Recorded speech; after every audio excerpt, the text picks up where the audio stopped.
તમારી સાથે શેર કરીશ શિયાળામાં મળતું અમૃત ફળ અને અનેક ગુણોથી ભરપૂર આમળા સાથે બનતા મુરબ્બાની રેસીપી।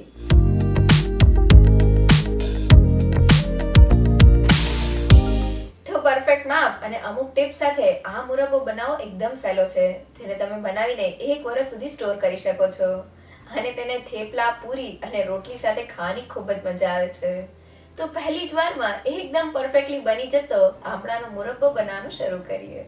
લખેલી રેસીપી વિડીયો સાથે જોવા માટે ગૂગલ પ્લે સ્ટોરમાંથી ડાઉનલોડ કરો નેહાસ કુકબુક એપ। સાથે મારી ચેનલને સબસ્ક્રાઇબ કરી બેલ આઇકોનને જરૂરથી દબાવો નવા રેસીપી વિડીયો સૌથી પહેલાં જોવા માટે। નવી રીતે એકદમ ટેસ્ટી મુરબ્બો બનાવવા મેં અહીંયા 500 ગ્રામ જેટલા આમળા લીધેલા છે। તો મુરબ્બા માટે આ રીતના ફ્રેશ અને થોડા ગરવાળા આમળાની પસંદગી કરવી। તો આ આમળાને અમૃત ફળ કહેવામાં આવે છે, જે યાદશક્તિમાં વધારો કરવાની સાથે આંખોનું તેજ વધારે છે, સાથે પાચન શક્તિ અને રોગ પ્રતિકારક શક્તિમાં પણ વધારો કરે છે। તો આ આમળા સાથે મુરબ્બો એકદમ ટેસ્ટી બને છે। તો હવે મેં જેટલા આમળા લીધેલા છે તેટલું જ આપણે મીઠાશ લેવાની છે। તો મેં આ મીઠાશમાં 400 ગ્રામ જેટલી ખડી સાકર લીધેલી છે। તો આ સાકર એટલે કે મિશ્રી પણ અનેક ગુણોથી ભરપૂર હોય છે।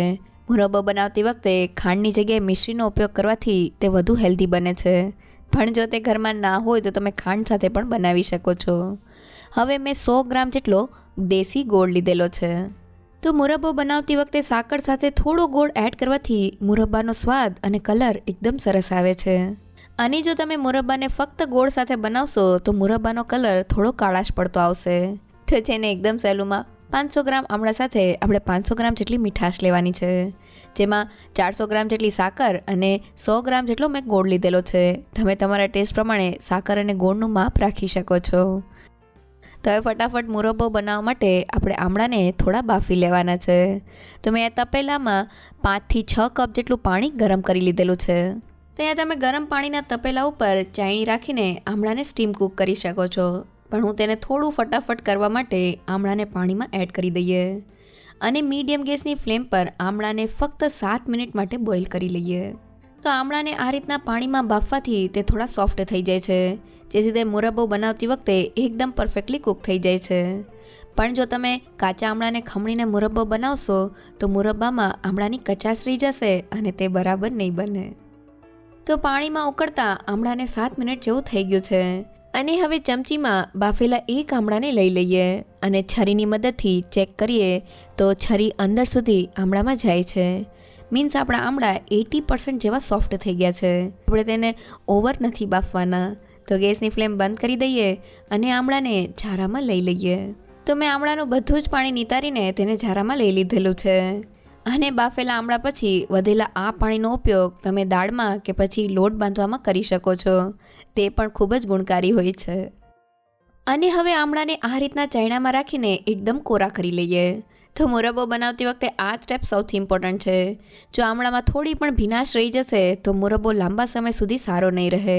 એટલે તમે આમળાને કાં તો તડકામાં અડધી કલાક માટે અને કાં તો પંખા નીચે 1 કલાક માટે એકદમ કોરા કરી લેજો। તો આપણા આમળા કોરા થાય છે ત્યાં સુધી આપણે મુરબ્બામાં એડ કરવાની સાકરને પીસી લઈએ। તો મિક્સર જારમાં સાકરને એડ કરી દઈએ અને તેને સારી રીતે ગ્રાઇન્ડ કરી લઈએ। તો મેં સાકરને ગ્રાઇન્ડ કરીને તેનો આ રીતનો ફાઇન પાવડર તૈયાર કરી લીધેલો છે।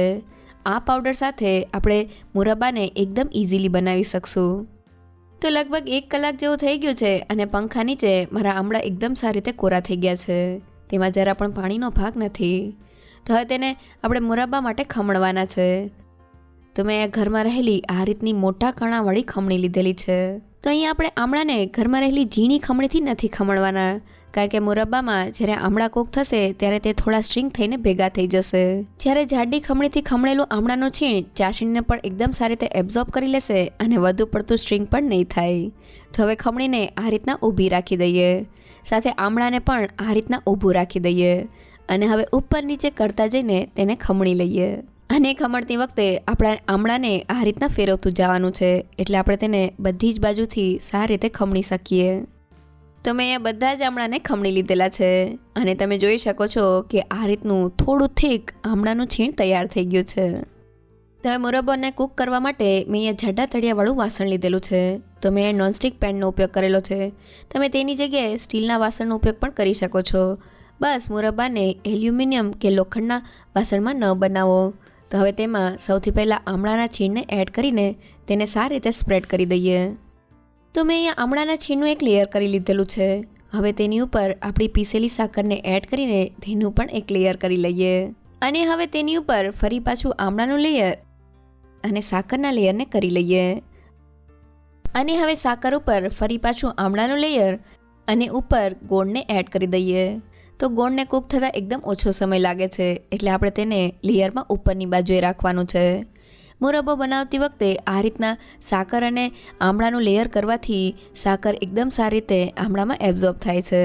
તો હવે પેનને ગેસ ઉપર રાખી દઈએ અને હવે આપણે એકદમ ધીમા ગેસ પર મુરબ્બાને કૂક કરવાનો છે. અને હવે હળવે હાથે આમળાના છીણ અને સાકરને ઉપર નીચે કરતા જઈને આપણે મુરબ્બાને કૂક કરી લઈએ. તો મુરબ્બો બનાવતી વખતે આ સ્ટેપ સૌથી ઇમ્પોર્ટન્ટ છે. મુરબ્બાને આપણે એકદમ ધીમા ગેસ પર જ કૂક કરવાનું છે. જો આપણે ગેસની ફ્લેમ હાઈ કરી દઈશું તો ચાસણી વધુ પડતી કૂક થઈ જશે અને આમળા કાચા રહી જશે. ધીમા ગેસ પર આમળાનું છીણ ચાસણીને સારી રીતે એબ્ઝોર્બ કરીને આપણો મુરબ્બો પરફેક્ટ બનશે. સાથે આપણે શરૂઆતમાં આ રીતના એકદમ હળવે હાથે સાકર, ગોળ અને આમળાના છીણને ઉપર નીચે કરતું જવાનું છે, જેથી તે એકદમ સારી રીતે મેલ્ટ થઈ જાય.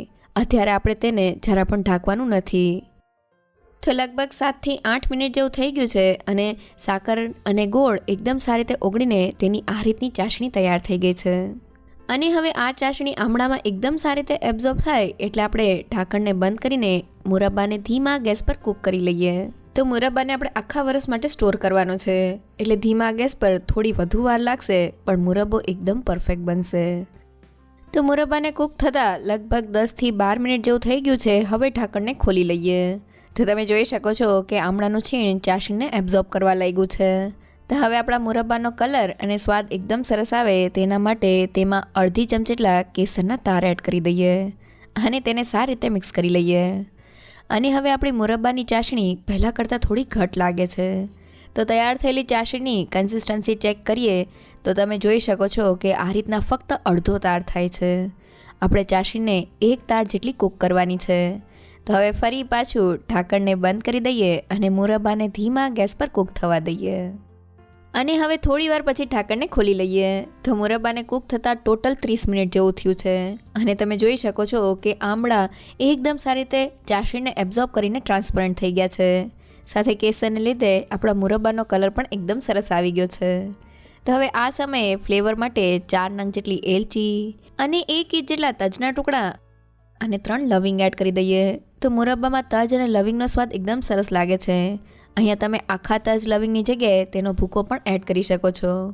સાથે અડધી ચમચી જેટલો સૂટ પાવડર અને ખાંડની મીઠાશને બેલેન્સ કરવા માટે અડધી ચમચી જેટલો સંચળ પાવડર એડ કરી દઈએ અને બધા જ મસાલાને સારી રીતે મિક્સ કરી લઈએ.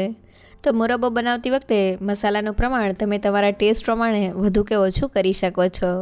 તો આ સિવાય મુરબ્બામાં થોડો લીંબુનો રસ પણ એડ કરવામાં આવે છે. પણ આ મુરબ્બો આપણે આમળા સાથે બનાવેલો છે એટલે આમળાની ખટાશને લીધે ચાસણીના ક્યારેય ક્રિસ્ટલ્સ નહીં થાય. તો મસાલા સાથે આપણો મુરબ્બો થોડો ઉકળી ગયો છે. તો હવે મુરબ્બાની કન્સિસ્ટન્સી અને તે પરફેક્ટલી તૈયાર થયો છે કે નહીં તે ચેક કરવાની 2 રીત છે. પહેલી એ કે ચમચામાં થોડી ચાસણીને લઈ લઈએ અને આંગળીની મદદથી ચેક કરીએ તો તમે જોઈ શકો છો કે આ રીતનો એક તાર થાય છે. મીન્સ આપણી ચાસણીની કન્સિસ્ટન્સી એકદમ પરફેક્ટ તૈયાર થઈ ગઈ છે. સાથે આમળાનું છીણ આ રીતનું એકદમ ટ્રાન્સપરન્ટ થઈને ચાસણીને એબ્ઝોર્બ કરી ચૂક્યું છે અને મુરબ્બો આ રીતનો રસાદાર તૈયાર થઈ ગયો છે. તો હવે ગેસની ફ્લેમ બંધ કરી દઈએ અને તૈયાર થયેલા મુરબ્બાને ઠંડો કરવા માટે લઈ લઈએ. તો હવે આ મુરબ્બાને સ્ટોર કરવા માટે આપણે તેને કોઈ પણ એર ટાઇટ કન્ટેનરમાં ભરવાનું છે. તો તેની પહેલાં આપણે તેને એકદમ ઠંડો કરી લેવાનો છે. તો આ રીતની કોઈ પણ કાણાવાળી ડીશને ઢાંકી દઈએ અને મુરબ્બાને ઠંડો કરી લઈએ. તો લગભગ 1 થી 2 કલાક પછી આપણો મુરબ્બો ઠંડો થઈ ગયો છે. તો ડીશને ખોલીને જોઈએ તો તમે જોઈ શકો છો કે આ રીતના ચાસણીના ઘટ રસાની સાથે આપણો મુરબ્બો તૈયાર થઈ ગયો છે. એકવાર આમળા સાથે મુરબ્બાને જરૂરથી ટ્રાય કરજો. કેરીના મુરબ્બાને પણ ભૂલી જશો. તો હવે મુરબ્બાને સ્ટોર કરવા મેં અહીંયા કાચની સ્ટરીલાઇઝ બોટલ લીધેલી છે. અથાણાને સ્ટોર કરતી વખતે હંમેશા કાચની બોટલનો જ ઉપયોગ કરવો. પણ જો તે ઘરમાં ના હોય તો કોઈ પણ એર ટાઇટ કન્ટેનરને લઈ લેવું. તો હવે બોટલમાં મુરબ્બાને ભરી દઈએ. તો મેં મુરબ્બાને ભરી લીધેલો છે. હવે બોટલનું ઢાંકણ બંધ કરી દઈએ. તો તૈયાર થયેલા આ આમળાના મુરબ્બાને તમે બહાર 6 મહિના માટે અને રેફ્રિજરેટરમાં 1 થી 1.5 વર્ષ સુધી સ્ટોર કરી શકો છો. આ આમળાના મુરબ્બાને થેપલા, રોટલી અને પૂરી સાથે ખાવાની ખૂબ જ મજા આવે છે. તો એકદમ સહેલી રીત અને પરફેક્ટ માપ સાથે આમળાનો મુરબ્બો ઘરે બનાવવા લખેલી રેસીપી જોતી હોય તો મેં વેબસાઇટની લિંક ડિસ્ક્રિપ્શન બોક્સમાં આપેલી છે. જો તમને મારી આજની રેસીપી ગમી હોય તો મને કમેન્ટ સેક્શનમાં જરૂરથી કહેજો. સાથે મારા વિડીયોને લાઇક અને ફ્રેન્ડ્સમાં શેર કરજો અને મારી ચેનલને સબસ્ક્રાઈબ કરવાનું ના ભૂલશો. તો ફરી મળીએ એક નવી રેસીપી સાથે.